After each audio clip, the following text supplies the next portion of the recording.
उत्तर प्रदेश के एक छोटे से गांव में एक पुरानी हवेली थी, राजगढ़ हवेली।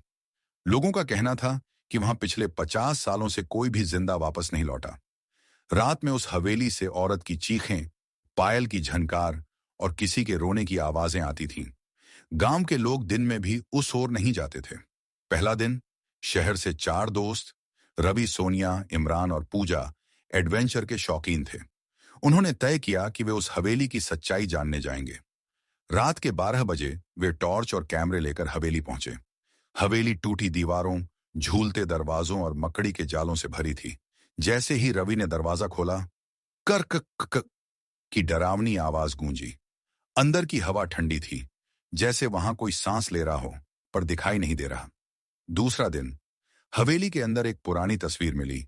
एक महिला की तस्वीर, जिसके नीचे लिखा था, रानी रत्ना, 1870। सोनिया ने जैसे ही तस्वीर को छुआ, अचानक हवेली के सारे दरवाजे अपने आप बंद हो गए। बाहर तेज हवा और बिजली की गड़गड़ाहट शुरू हो गई। कमरे में अचानक पायल की आवाज आई, छन छन छन। पूजा बोली, कौन है वहां? लेकिन कोई जवाब नहीं आया। बस वही पायल की आवाज पास आती गई। तीसरा दिन, सुबह तक तीनों दोस्त बेहोश पड़े मिले। सिर्फ रवि के हाथ में कैमरा था। जब उन्होंने फुटेज देखा तो उसमें दिखा, आधी रात को एक औरत सफेद साड़ी में आई और बोली, क्यों आए हो मेरे घर में? फिर उसने कैमरे की ओर देखा और अचानक रवि की आंखें सफेद हो गईं।